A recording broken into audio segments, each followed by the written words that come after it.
For Bad Boys and Me? Introvert ka? Opo, sobra. Hello po mga pamilya, ako po si Bren Manalo and yung character ko po sa For Bad Boys and Me is Sean Lucas de la Fuente. Yes.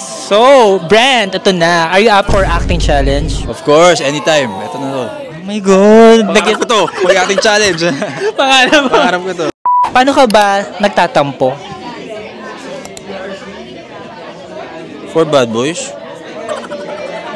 Ganun. Ano lang siya, hindi masyadong nakikita ng emotion. Chill lang ako.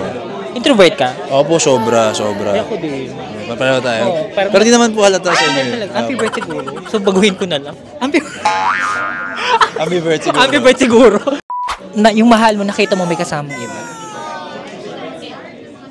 For Bad Boys and Me? Seloso kasi. So, para may question talaga. Oo. May question. Ba't kasama mo yan? Oo. Paano na lang pag nagsiselos ka?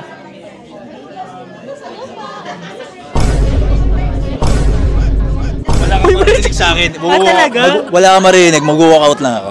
Oo, ganun pala ang nag-iisang Brent Manalo. Kaya ako magselos eh. Hindi ako vocal about it.